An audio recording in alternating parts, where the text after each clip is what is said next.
Los espejos han sido objetos simbólicos en muchas culturas, a veces entendidos como una ventana al futuro. En la antigua Grecia, las brujas de Tesalia del siglo III a.C.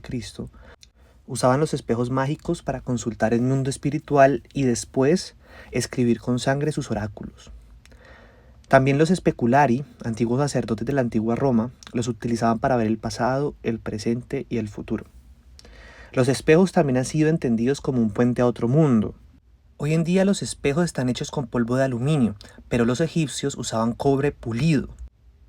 El cobre se asociaba con la diosa Hathor, que era la personificación femenina del sol y representaba la belleza, el amor, la sexualidad, la fertilidad, entre otras como la magia. Los aztecas utilizaban el espejo de obsidiana. La obsidiana es una piedra volcánica de color negro que muy polida se vuelve una especie de espejo. Este espejo estaba resguardado por el dios Tezcatlipoca, el cual era el señor de la noche, el tiempo, la memoria ancestral, y usaban espejos para cruzar entre el reino terrenal y el mundo subterráneo, diríamos de la psicología, el mundo inconsciente. Los espejos también se han utilizado como una herramienta de poder. En China, los espejos se usaban para canalizar y capturar energía, principalmente de la luna. También se ha pensado que los espejos son reveladores de la verdad. A menudo se creía que los espejos absorben y almacenan lo que reflejan para usarlo después, y se cree que este podría ser el origen del famoso cuento de Blancanieves. Se creía que la verdadera Blancanieves fue en realidad una baronesa del siglo XVII, cuyo padre se volvió a casar en 1743. La nueva madrastra, que favoreció a los hijos de su primer matrimonio, recibió un espejo de su nuevo esposo a modo de regalo. Se decía que era un espejo parlante, ya que los espejos hechos en la región de Alemania eran tan perfectos que se decía que decían la verdad. Aquí vamos viendo un poco todo este uso, digamos, simbólico y mágico de los espejos, ¿no? También está relacionado mucho con los presagios. Los romanos creían que la vida se renovaba en ciclos de 7 años. Ellos sostenían que si rompías un espejo, tu alma se quedaría atrapada entre los pedazos y no sería liberada hasta que llegase el siguiente ciclo de vida. Pero también habían formas de romper la maldición, recogiendo todas las piezas y enterrándolas en el suelo o arrojándolas a un río, dejando así que se liberara la desgracia. Vemos también que los espejos están muy relacionados con la velación. En Gran Bretaña, cuando los muertos estaban expuestos antes de que se celebrara el funeral, todos los espejos de la casa estaban cubiertos con un velo para evitar que el alma quedara atrapada. Algunas culturas antiguas creen que los espejos reflejan el alma oculta o la verdadera naturaleza de la persona. Esto podría haber sido el origen de la creencia de que los vampiros y los demonios no tienen un reflejo porque tampoco tienen un alma que reflejar. Pero bueno, contemplando todos los misterios que proyectamos en los espejos a lo largo de la historia, en las diferentes culturas, las diferentes leyendas, los diferentes folclores en torno a este objeto, que de hecho fue utilizado para colonizarnos en América. Se intercambiaban espejos por oro, porque para los indígenas era más valioso y más mágico este objeto que el oro mismo. Es decir, los espejos como parte de unos imaginarios fundamentales con los cuales nos relacionamos constantemente a través de la cámara, a través de las redes sociales, a través de el mundo digital, a través del espejo de la sala o a través del espejo del baño. Hoy vamos a hablar del arcano 6, los enamorados, pero vamos a avalarlo también en relación al espejo, o lo que en la psicología junguiana podríamos hablar de la proyección.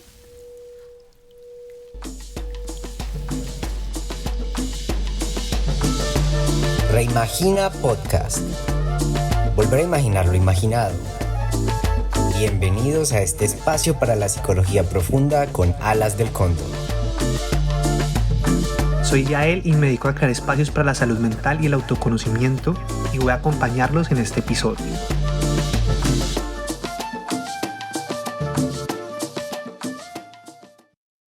Para empezar, me gustaría agradecer a todas las personas que nos han estado escribiendo, a todas las personas que han seguido esta temporada del ciclo sin fin del tarot. Hemos llegado al episodio número 6 en este proceso, digamos, en este ciclo de exploración con diferentes arcanos. Cabe mencionar que la manera en que cada uno de nosotros se relacione con ese arcano, desde donde quiera verlo, desde qué concepto, desde qué imaginario, desde qué cultura, es muy particular. En ese sentido, el tarot es un sistema simbólico para la libertad creativa. Entonces no hay manuales, como lo hemos venido diciendo, no hay una forma exacta. Aquí lo que buscamos también es compartir una forma creativa, tocar ciertos temas psicológicos, profundizar en una mirada un poco más arquetípica del tarot, pero pues sí existen formas de acercarnos al tarot como personas en el mundo o como taratólogos en el mundo, digámosle así. Así que bueno, agradecerles a todas las personas que nos han escrito, que nos han compartido sus preguntas, sus procesos creativos, en las cuales también han consultado un poco sobre el tarot con nosotros. Así que vamos a empezar hoy en este nuevo episodio.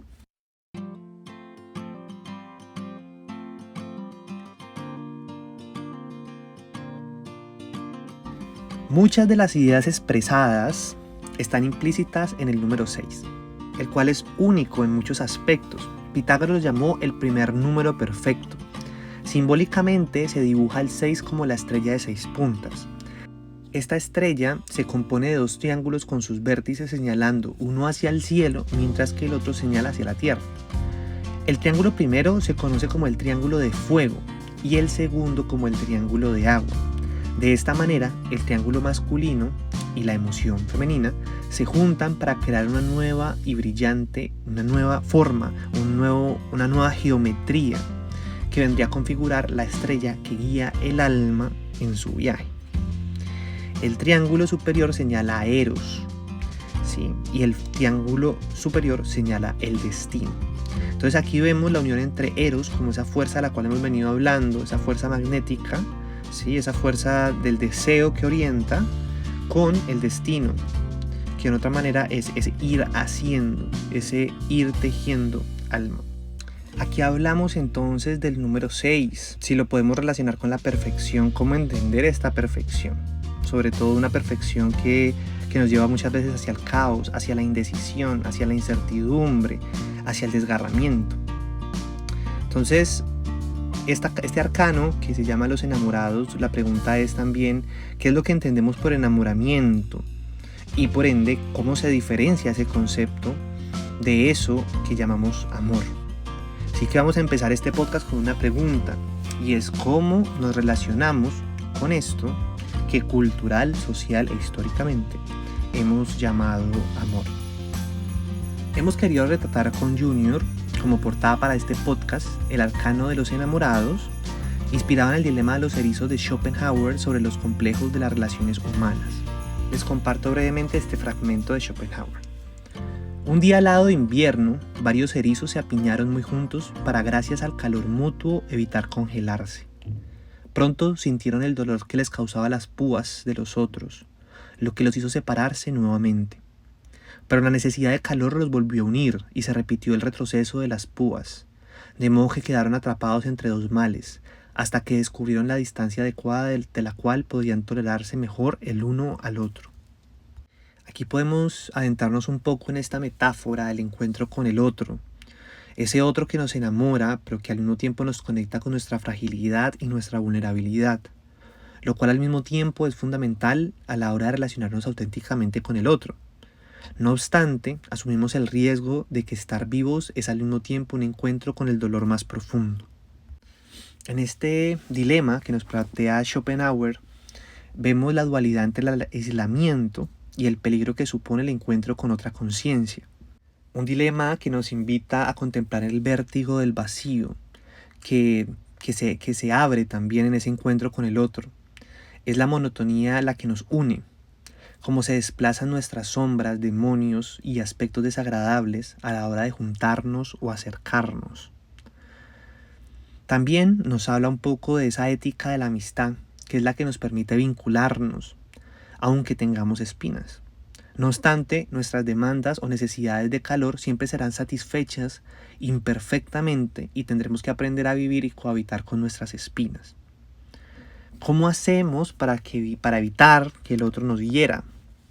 ¿Qué tan vulnerables somos que nos encerramos en nosotros mismos y las imágenes que nos dan seguridad, muchas veces inflando nuestro ego? ¿De qué forma me puedo relacionar con el otro sin herirlo con mis espinas?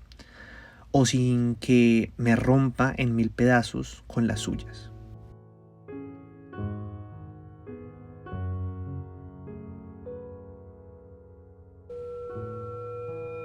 Aquí podríamos hablar del enamoramiento como el sentimiento irracional que nos lleva hacia el placer, hacia la alegría de existir, contemplando, relacionándonos, experimentando esa presencia del otro.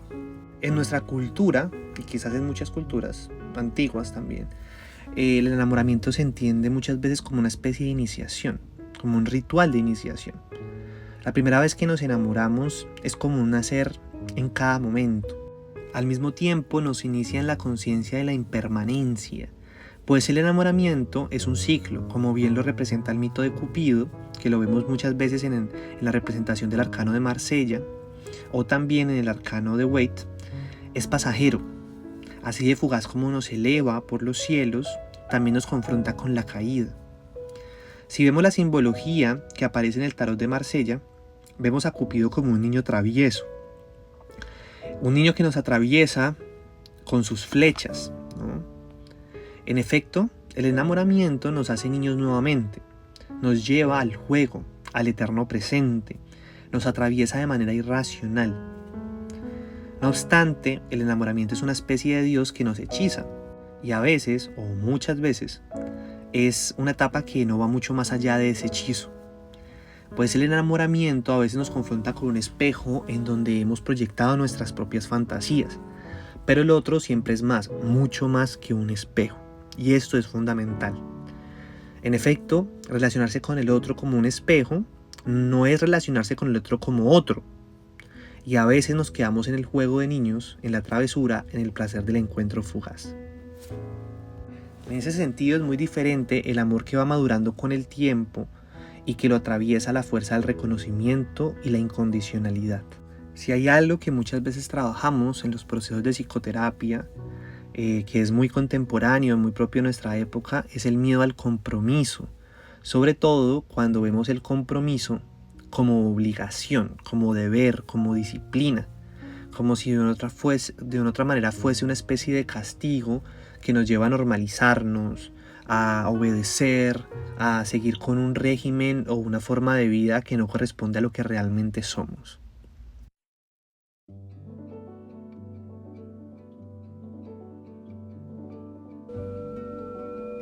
Si el enamoramiento está marcado por ese niño travieso, que está muchas veces detrás del espejo o que se esconde detrás del espejo, esta iniciación, que podríamos llamar el arcano 6, nos lleva a ver a ese niño malquerido, perverso, travieso, herido.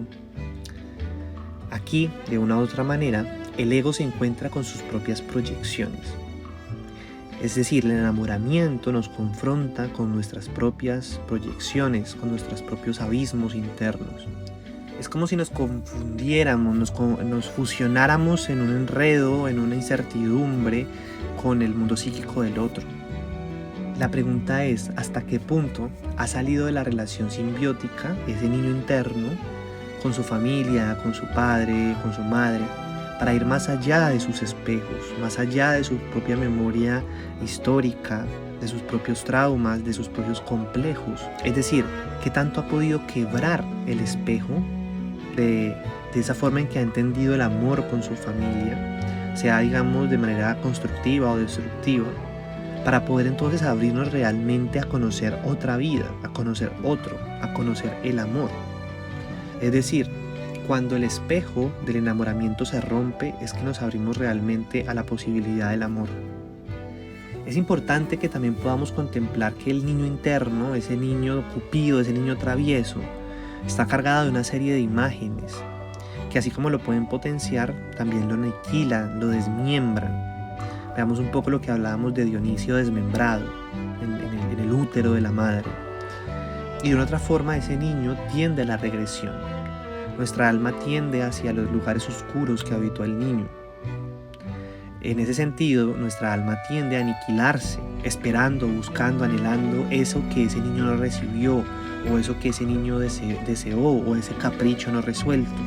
Y cuando aparece el enamoramiento, pareciera que este niño nos atraviesa con sus complejos. En ese sentido, sería interesante que viéramos de repente qué representan las flechas de Cupido, qué es exactamente lo que nos atraviesa o de qué forma atravesamos al otro. Aquí la invitación de repente desde una mirada un poco más psicoterapéutica es que podamos también tomar conciencia de los procesos, de esa forma en que mamá o papá nos enseñaron a ver, a relacionarnos con ese otro, ¿no? O a relacionarnos también con el amor. Sea que haya estado papá o mamá, o sea que no, sea que haya sido una relación completamente compleja, negativa, o completamente destructiva o positiva, veámoslo un poco más allá de ese binarismo, es fundamental tomar conciencia sobre esas primeras conciencias que representaron las primeras imágenes frente a la vida. En ese sentido, poder ver las imágenes propias nos permite también comprender qué es lo que proyectamos. Los seres humanos proyectamos porque la naturaleza de nuestra psique es proyectiva. Proyectar es, digamos, desplazar ciertas imágenes desde nuestra conciencia, desde nuestro inconsciente, desde nuestra sombra, en las relaciones con el otro. ¿Sí? Cuando hablamos de proyección hablamos, por ejemplo, de cómo podemos proyectar un afecto alegre, como un afecto triste, un afecto, un deseo, como también puede ser una envidia, como puede ser también una pasión. En ese sentido, las proyecciones constantemente nos ayudan a tejer relaciones. Ahí la importancia radica en qué tanto vemos las imágenes que están detrás de estas proyecciones. Y esas imágenes están cargadas de afecto, de emoción, de ideas, de pensamientos, que de una u otra manera se han venido configurando a través de las relaciones que hemos tenido en la vida. No obstante, desde una perspectiva un poco más filosófica, la pregunta es si es posible ver al otro más allá de las imágenes que proyectamos. Si es posible adentrarnos en sus imágenes, en sus percepciones, en sus interpretaciones, en sus contemplaciones, inclusive en lo que se siente, experimentar, en lo que el otro experimenta, en cómo el otro experimenta la vida. Esa es un poco la pregunta, y yo creo que el amor está un poco más orientado hacia eso, no tanto hacia de repente un espejo de nuestras propias imágenes. En ese sentido también el amor debe poder superar de cierta manera, o poder tomar conciencia, o poder hacer un proceso un poco más integrativo de nuestro propio narcisismo.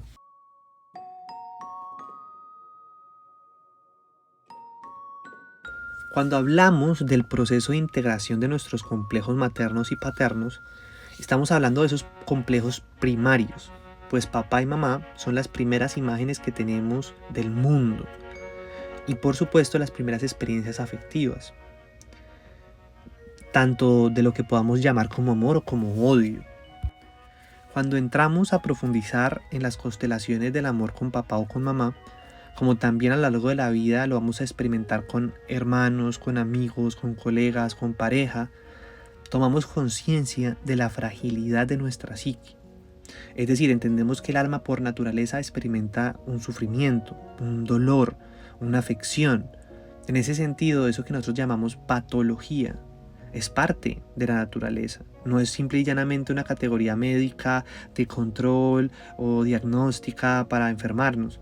De otra forma, el alma es sintiente, el alma de una otra manera experimenta el dolor, pero no tenemos por qué caer en un dolor masoquista o en un dolor que nos rompa o nos desfragmenta, sino que de otra forma ese dolor también es una fuerza que nos mueve y que se convierte en un maestro de vida. Lise Bourdieu nos habla de las 5 heridas del alma. Por supuesto que esto va mucho más allá de una categoría numérica, o de simple y llanamente un límite de heridas. Esto es muy particular en cada experiencia humana. Pero dentro de su propia propuesta ella habla de 5 heridas fundamentales: la traición, la injusticia, el abandono, el rechazo y la humillación. Y aquí es importantísimo que podamos ver que entender o tomar conciencia de nuestras heridas es fundamental para un proceso de aprender a cuidarnos, de aprender a conocernos, de aprender a acompañarnos, como también de aprender a conocer al otro. Si nosotros no conocemos y no sabemos identificar nuestras heridas, ellas se van a fusionar con las heridas no comprendidas o no integradas del otro. Las heridas, digamos que son aspectos que forman nuestra personalidad. La personalidad no es en efecto lo que somos en totalidad, no es todo lo que somos. Nosotros no somos simple y llanamente una persona. La personalidad tiene una función esencial en nuestra vida, y es que la personalidad es el medio que encuentra la psique, es como una tecnología de nuestra psique para relacionarnos con los otros. Es decir, la personalidad constituye roles, disfraces, máscaras, formas de ser, formas de vincularnos, de comunicarnos, de expresar. En ese sentido, nuestra conciencia va desarrollando casi como un proceso creativo, un proceso que es de una otra manera inconsciente a nuestra personalidad, en la medida en que se encuentra con otras conciencias. La personalidad, como por ejemplo nuestro aspecto hijo, niño, compañero del colegio, amigo, hermano, sobrino, nieto, etc. Es decir, en las primeras épocas de nuestra vida nosotros constituimos nuestra personalidad a partir de la relación con el otro. Es decir, el otro comparte sus imágenes y yo voy creando mis imágenes y a partir de ello se van creando formas o modos de existir, de vincularnos. Cuando nacemos somos en efecto un bebé, un hijo. Entonces si nosotros nos ponemos a ver, la primera identidad que tenemos es la identidad de hijo. Entonces esta identidad de hijo de una otra manera recibe, ¿no? Recibe una energía, recibe una fuerza, un ADN, una memoria, un lenguaje. Es decir, recibe una energía de ese clan, de ese linaje, de un árbol. En ese sentido, pues nosotros somos también al mismo tiempo, somos un proceso colectivo, somos un proceso cultural, somos un proceso histórico, atómico, cósmico, que va constituyendo nuestra existencia con toda una memoria. Toda esa memoria, eso que podemos llamar inclusive memoria ancestral.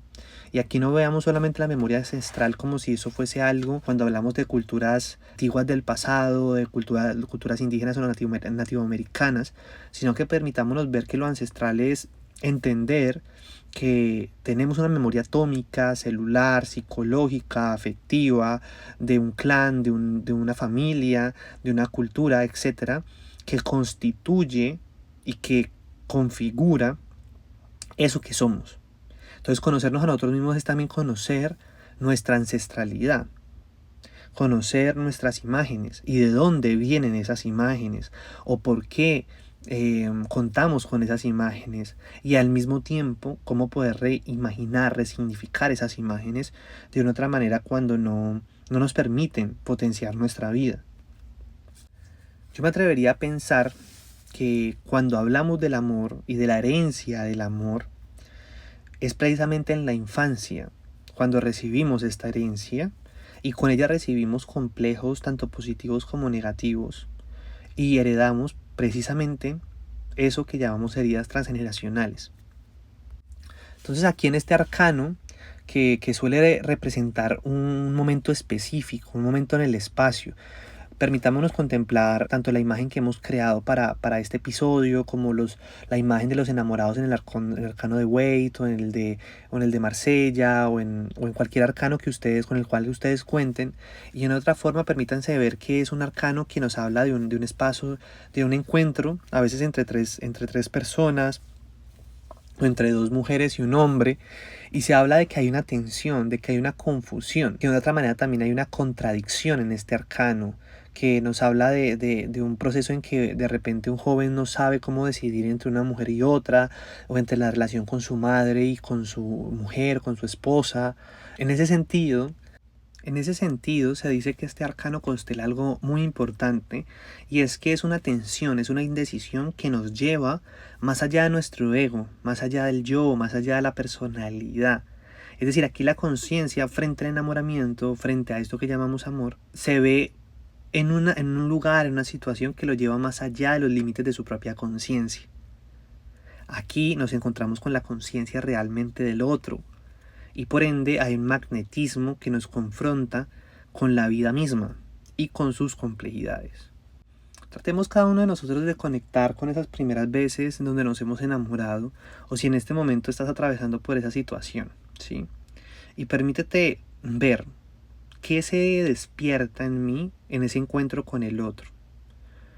Sobre todo cuando aparece la vulnerabilidad o cuando aparece la inseguridad, ¿qué es exactamente el miedo que aparece en el corazón? ¿Cuáles son los miedos que aparecen en la mente? ¿De qué forma se proyectan como si fueran espinas esas imágenes en el otro. Por ejemplo, también hablemos de que en el enamoramiento se considera mucho el berrinche, ese dolor que experimentó el niño. Muchas veces estamos haciendo la pataleta de cuando teníamos 7 años a una persona a nuestros 30. Es decir, cuando hablamos de estas proyecciones también estamos hablando cómo proyectamos caprichos, vacíos, anhelos, pero también fantasías, ¿sí? Y que de una otra forma hacen parte de nuestro drama interno y no por eso tenemos que invalidarlo, tenemos que reconocerlo, entender cuáles son esas imágenes, cómo llegaron, por qué están allí, qué necesitan. Pero eso es algo que tenemos que hacer nosotros mismos, en la relación de amor con nosotros mismos y no tanto haciendo una demanda hacia el otro. En ese sentido es importante entender que el otro no está para sanarme, que el otro no está para responder a mis demandas, a mis berrinches, que el otro no es lo que yo quiero que sea, que el otro no es lo que yo me imagino que es, que el otro no es un espejo, el otro siempre está más allá del espejo. En ese sentido, el enamoramiento es uno de esos espacios en donde podemos contemplar el juego de nuestras máscaras. Ese juego que constelamos en el espejo con el otro. Aquí volvemos sin otra forma a la pregunta, ¿no? Y es, ¿podemos ir realmente más allá de esas trampas? ¿Podemos ir más allá de nuestro ego infantil, caprichoso?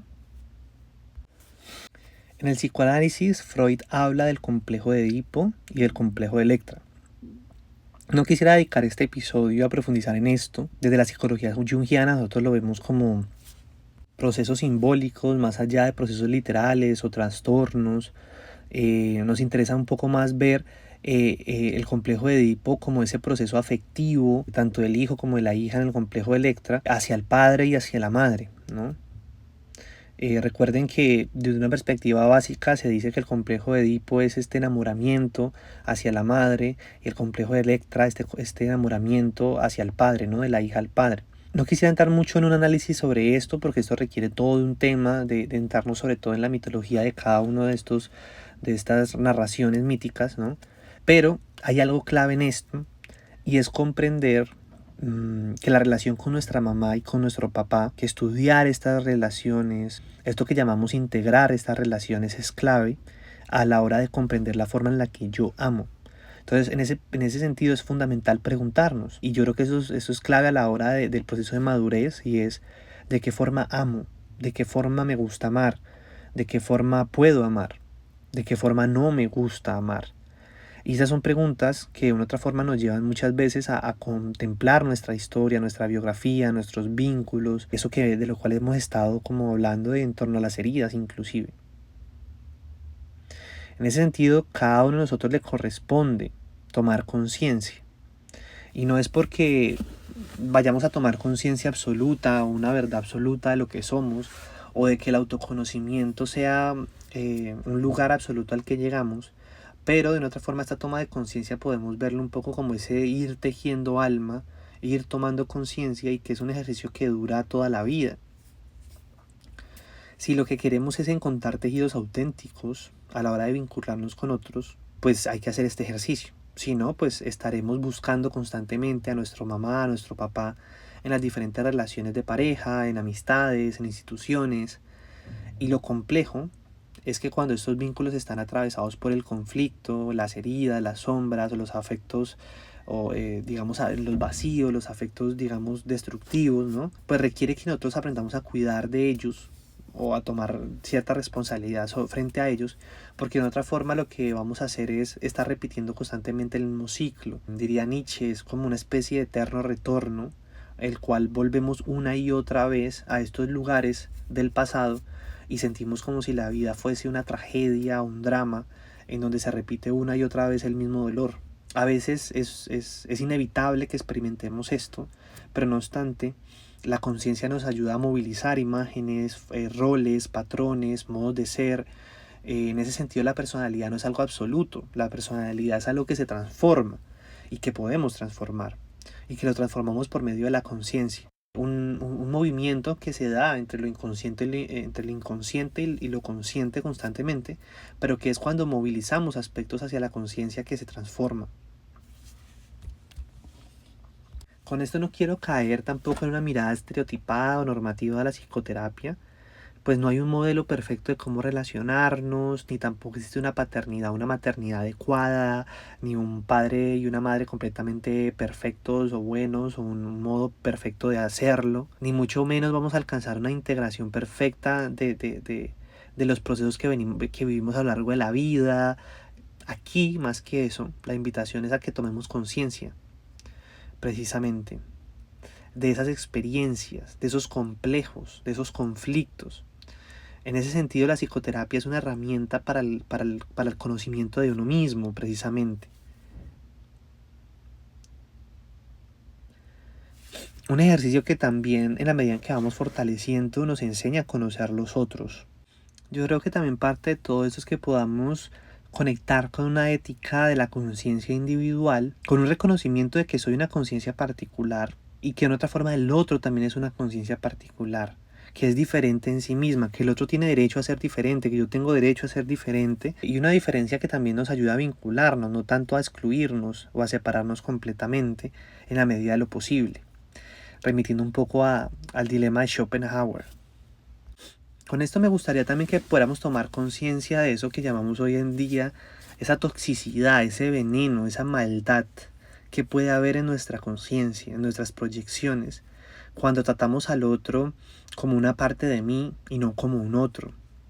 Entonces veo en el otro la rabia, la venganza, que de repente no logro solucionar con mi madre, con mi padre, con mi hermano. Veo en el otro el abandono, veo en el otro el rechazo, veo en el otro el juicio que me hago a mí mismo. Y en otra forma, ver al otro como espejo, muchas veces también es la base del pensamiento paranoico.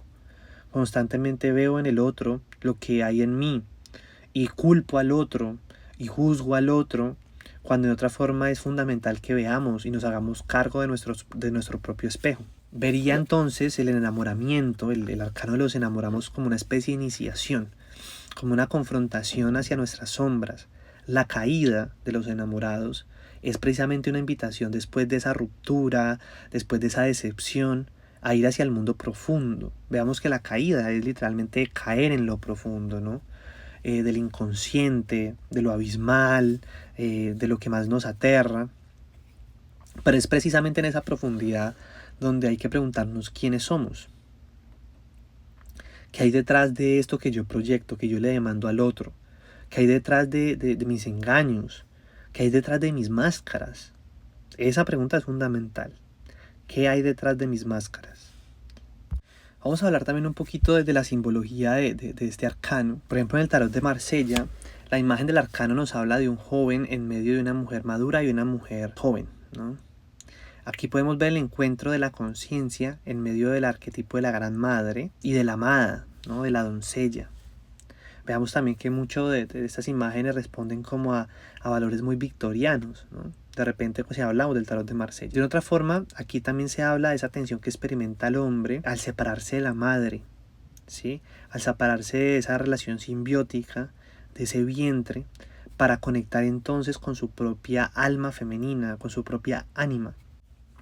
Aquí me gustaría que pudiéramos hacer también entonces una breve introducción, porque es un tema muy profundo que requiere, pues, un campo de investigación muy interesante, y es este concepto del ánima y el animus, ¿sí? Que es clave en la psicología junguiana. Jung llama ánima a la parte femenina, ¿sí? Es el nombre que él le da al alma femenina, que muchas veces aparece en los sueños y en las visiones, representado a través de figuras o de personajes femeninos, ¿sí? Es como ese lado femenino de lo inconsciente. Y el animus, de otra forma, nos habla del alma masculina, del alma que se vincula un poco más con la parte del espíritu, de la razón, de la idea, de la abstracción, mientras que el ánima nos vincula un poco más con lo inconsciente, con lo profundo, con lo sensual, con lo erótico. Esto es muy interesante porque si lo vemos ya, esto digamos que hoy en día se ha desarrollado de muchas otras formas desde los estudios de género, pero en la época en que hablaba Jung, digamos hace un poco más o menos un siglo, era muy interesante cómo Jung va más allá de su época al contemplar de que los hombres tienen un ánima, que tenían un aspecto femenino que estaba en su mundo inconsciente. Y pues estaba en su mundo inconsciente porque de otra forma la época llevaba a que su feminidad estuviese completamente en la sombra, por así decirlo. Y también al mismo tiempo habla de que las mujeres tienen un animus, que en otra forma también está en su aspecto inconsciente. Y es interesante porque esto también, de esta forma también se explica muchas veces el proceso de enamoramiento. Es como si el hombre proyectara en la mujer su propia ánima, su propio lado femenino, y la mujer proyectara en el hombre su propio ánimo, su propia energía masculina. Y en otra forma esto los lleva a vincularse. Esto tratando de quedarnos un poco en el pensamiento junguiano. Obviamente hoy, desde diferentes identidades de género y de diferentes identidades sexuales, es un tema que se amplía muchísimo más. Por ahora, a mí me gustaría utilizar el concepto de ánima y animus como alma masculina y alma femenina, viéndolo más allá del género y viéndolo también más allá de una mirada estereotipada en donde estos sean cajones o formas de entender la psique, sino que de otra forma esto que podamos llamar como fuerzas cósmicas que nos habla de lo masculino y lo femenino, fluyen cada psique de forma muy particular en función de su identidad, de su memoria, de su lugar en el mundo. Parte también de la propuesta psicoterapéutica es que nosotros debemos ir más allá de esa conciencia materna, más allá de esa conciencia paterna, para conquistar nuestra propia conciencia. Y es precisamente este proceso de conquistar, de ir explorando nuestra conciencia, en donde se van integrando nuestra propia ánima y nuestro propio animus, diferenciándonos del ánima y el animus de nuestro padre y de nuestra madre. Los movimientos que nos llevan a constelar y entrar en vinculación con estas fuerzas en nuestra propia vida, es decir, con el alma que nos lleva hacia el encuentro íntimo, creativo, interior, y esa alma, el animus que nos lleva hacia la vida, la acción, la participación, el encuentro, lo trascendental. Si vemos aquí, el movimiento ha sido integrar en nosotros los arcanos anteriores, es decir, esa fuerza masculina en su aspecto espiritual y material que veíamos en el emperador y el sumo sacerdote, y esa fuerza femenina que veíamos en su aspecto espiritual y material en la suma sacerdotisa y en la emperatriz, para aquí constelar entonces y experimentar las contradicciones y las tensiones que nos mueven el alma, que llevan el alma más allá de estas cuatro fuerzas o de estos cuatro arcanos que hemos venido trabajando en los últimos episodios. En efecto, el alma padece. En efecto, el alma es tensión. En efecto, el alma es contradicción. En efecto, el alma es incertidumbre. Y yo creo que esto es un poco el misterio que moviliza en nosotros el arcano número 6.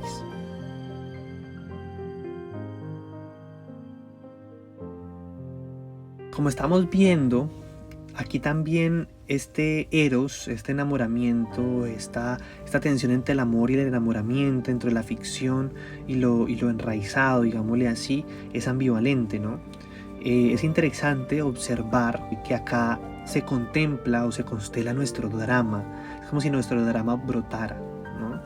A nivel simbólico, el significado es el mismo en cualquier caso. Es decir, este arcano nos invita a empezar o a tomar las decisiones para la conquista de nuestra conciencia. El enamorado tiene que liberarse a sí mismo de la atracción regresiva hacia el pasado, hacia el mundo materno, ¿sí?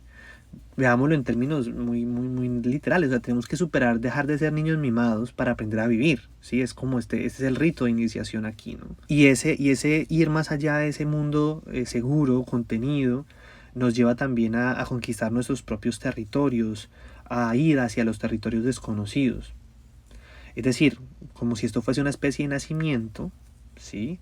Habrá sangre, habrá que luchar, habrá que experimentar la tensión.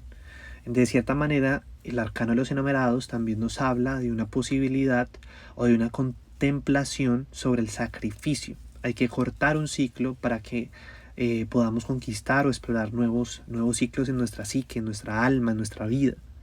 Este arcano lo vemos representado, por ejemplo, cuando pasamos de una etapa a otra, cuando salimos de la universidad, cuando cambiamos de trabajo, cuando renunciamos o cuando nos echan, cuando se termina un vínculo relacional muy profundo, o cuando terminamos con la pareja, o cuando no sabemos qué hacer con nuestra pareja, cuando nos alejamos de nuestra familia, cuando salimos de la casa materna, cuando dejamos de vivir con nuestros padres, cuando dejamos de depender de una iglesia o de una institución educativa, religiosa o espiritual, cuando migramos. Es decir, aquí se da una tensión, es cuando el alma se encuentra entre una tensión que lo lleva hacia el pasado y una tensión que lo está moviendo hacia un nuevo lugar, hacia una renovación. Yo creo que aquí lo fundamental es que nos toca asumir nuestros caprichos, nuestros berrinches, nuestras pataletas, nuestros apegos, nuestras dependencias, y así ir encontrando las formas y entendiendo las formas en las que vivimos y malentendemos el amor, y también qué tipo de cuidado es necesario para nosotros mismos y que somos nosotros los responsables de ese cuidado. Aquí en efecto, tanto individual como colectivamente tenemos mucho que aprender. Yo diría filosóficamente, el arcano de los enamorados da el nacimiento, la posibilidad de nacimiento a una ética de la alteridad. Cuando hablamos de alteridad estamos hablando de la complejidad, el misterio, la maravilla y la gran paradoja que representa el encuentro con el otro, como otro. Aquí tomo conciencia de que no soy el niño o la niña emperador del reino de mamá y el reino de papá. Aquí asumo que soy una conciencia individual en una red de conciencia, de una red de individuos. Aquí el niño debe aprender a encontrar su lugar en la psique y debe dar paso a una conciencia madura. De lo contrario, estaremos viviendo y repitiendo lo que hemos hablado anteriormente, repetidamente un eterno retorno hacia un conflicto, hacia un drama. Aquí, si realmente queremos cultivar el amor en nuestras vidas, pues tenemos que aprender a confrontarnos con el fracaso, a caer, a rendirnos, a conocer nuestra propia vulnerabilidad, a conocer nuestra debilidad, nuestra fragilidad, para desde allí poder vincularnos con nuestras propias fuerzas. Jung planteaba que solamente a través de la conciencia de nuestros conflictos, afrontándolos, aprendiendo a sufrir con ellos, puede hacerse uno individuo. Esto de cierta manera ayuda a integrar, a asumir nuestros propios procesos. Esto trae una cierta paz, una cierta conquista, aunque a veces también implique asumir nuestras propias luchas internas, esa parte incómoda, rechazada de nuestra psique que llamamos sombra.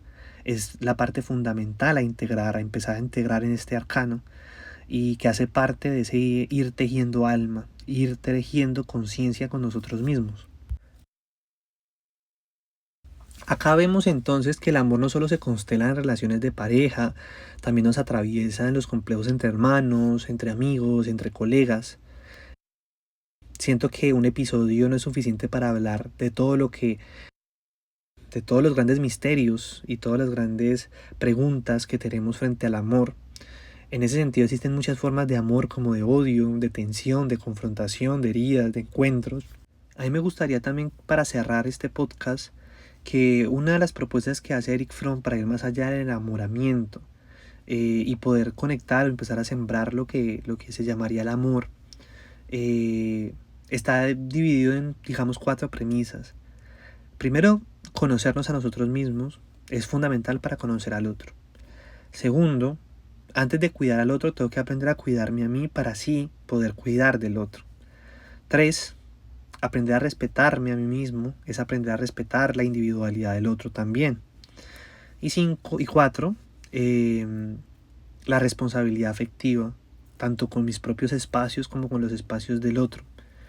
Esto podríamos llamarlo también como una iniciación en ese proceso de conquistar espacios en nuestra propia psique, de tejer espacios en nuestra propia psique. Como ejercicio creativo para este cierre de este episodio, yo quisiera proponerte que te quedes centrado en una pregunta, y es: ¿de qué forma amo al otro? ¿Y de qué manera me gusta ser amado? Yo creo que esa es una pregunta fundamental que requiere de todo un ejercicio de maduración, de tiempo, de contemplación. Yo te invitaría a que te concentres en la pregunta Explora cómo la relación con tus padres ha influenciado en esta dinámica. ¿Qué te gustaría movilizar de ello? Puedes también concentrarte en relaciones puntuales, como han sido, por ejemplo, algunas experiencias de pareja, de amigos, de hermanos, para poder ampliar en esta pregunta. Escribir sobre ello es una gran herramienta. También, si quieres conectar por medio del arte, del dibujo, te invitaría a explorarlo por medio del color, de la forma, de que puedas representar tu propia versión de los enamorados. Puedes pensar en alguna situación en donde sientas que este arcano se haya constelado, o si se está constelando en este momento, permítete representar, ¿sí?, este encuentro entre estas dos fuerzas, o entre esta dinámica del pasado con esta nueva dinámica que se presenta, ¿sí? Y permítete ver como de qué manera encarnarías este arcano, quiénes estarían en esa situación, cuáles serían las tensiones, los conflictos, la indecisión. Y al mismo tiempo entender que en la medida en que uno dibuja, le está dando forma a ciertas experiencias, a ciertos lugares internos como externos, a ciertas situaciones. Para terminar, quiero compartirles un escrito que realicé inspirado en este arcano, promoviendo un poco también el ejercicio de que desarrollemos la escritura en la contemplación de las imágenes de cada uno de los arcanos. Dice así: imagino el color invisible como una fuerza magnética que moviliza a nuestros personajes.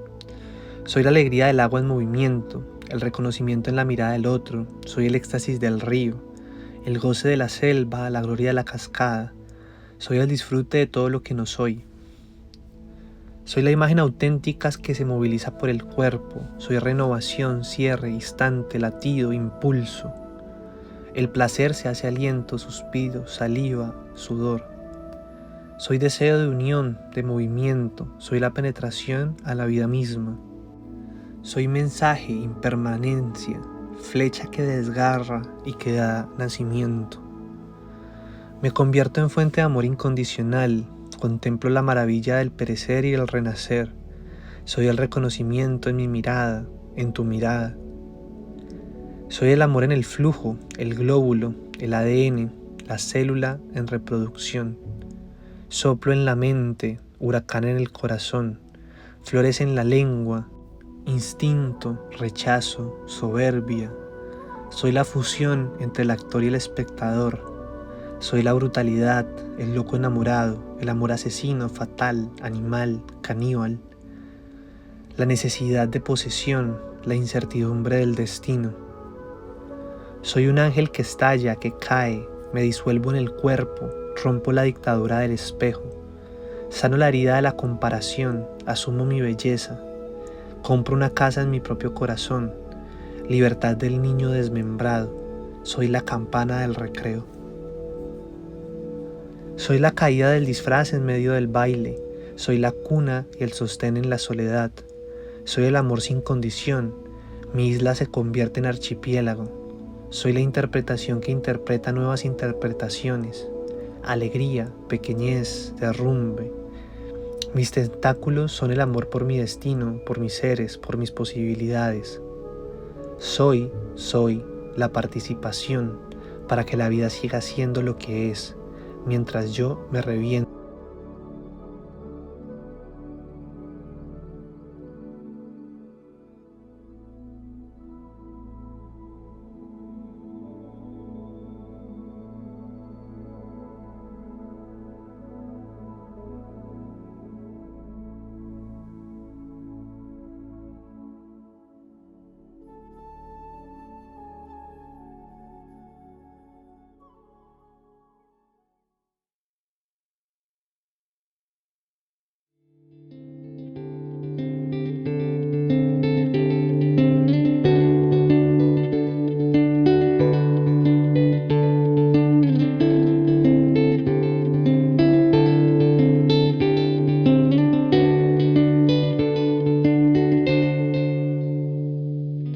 Reimagina Podcast es una idea original de SIC Yael y Alas del Cóndor, Centro de Psicología Profunda.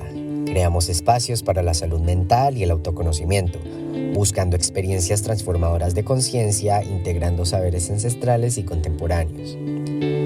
Puedes conocer más sobre nuestra labor y espacios terapéuticos en www.alasdelcondor.com. o buscarnos en las redes sociales como @Círculo del Cóndor. En este episodio, la imagen de portada, creatividad y diseño visual es de Junior Díaz Cotrino y el diseño sonoro en colaboración de Juan Valentín Salcedo Santa Coloma. La banda sonora por Lechique de Pelo Azul. Agradecemos la participación de Alejandro Picón Álvarez y Alejandro González Ochoa por hacer parte de la idea creativa y la inspiración. Agradecemos a todas las personas que nos escuchan y que hacen parte de los diferentes espacios de Alas del Cóndor.